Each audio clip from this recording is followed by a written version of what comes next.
É assim, um honor para estar aqui junto com meu colega Otmar Udiber, que é ministro que está encarregado com cultura,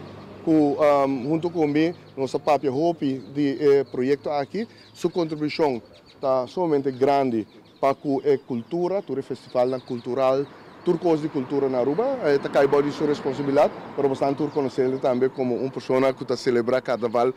Hopi anos cava e de forma grande de sua sabedoria arriba terreno que seguro também está imensamente rico, grande e junto nós arriba o projeto aqui na de Carnaval Museum.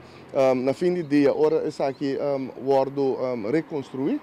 e bei da operação também é vai de cargo de meu colega Odibert, que é ministro de cultura, caminatur museu tá cai bau DJ, isso é somente importante. Nós seguro que queremos projeto aqui é hopi importante para Aruba, mas especificamente para San Nicolás um empurre grande cultural, mas também de forma de economia que nós está estimulando de parte para riba de nossa isla. Me considero ook a Malesa, met de keren gezegd dat ongeveer jazz com bom onderhoud, jazz para jazz 2, jazz 5 anos. Onderhoud que vem com o veld aqui, met de keren dat toersimang, right? Onderhoudsploeg, atualmente está tiki pobre, paso ja, pasako nós não tem hopi tado, e sabe que vai estar veld completamente renovado, novo. Nós não tem que treinar par de gente, grupo, pelo menos grupo de 3, 4 gente, começa a onderhoud o veld aqui. O veld aqui, de tamanho Santa Cruz, se pode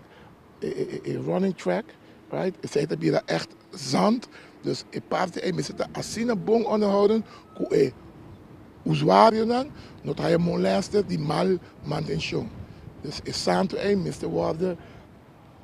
quase depois de cada vega, nós temos que purba de 2 meses para de volgende. E zij porta trabalhando de noite para dia. E maneira nós visurado passar a parte aqui de lo que trata o Carnival Village, que também está em fase final para o que trata a primeira parte e que depois já sabe naturalmente o colega senhor de mesa que está encarregado com a parte aqui visão mais de sua pessoa nós estamos acordo de muralha começar a hora baixar a den para o que trata a refineria e está cria espaço assim bonito do centro de San Nicolás aqui na caminho que já acaba conversando não sabia e pensa em diferentes atividades não combinar e área aqui não somente que agora nós temos uma atividade grande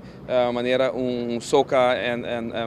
caiço monarch pero que vou por usar praticamente todo fim de luna cria tipo de atividade. Santa Rosa lo guardo invitado um commitment que nós fazemos o rato passar acaba para ter o mercado na Pariba também na San Nicolás nós estamos guardando espaço assim aqui para 18 de março outro ano lá que nós fazemos compromisso já acaba o governo de Aruba que vai criar tipo de feira nacional que nós que vai ter bandas de celebração que tem arriba nos Plaza Betico Cruz como também diante nos casa de governação caminha com a parte protocolar de todo lugar pero que aqui na San Nicolás do vai tomar lugar é feira aqui popular que wega para nós jovens família muito beber centro de atração grande para o que trata a celebração de nosso dia nacional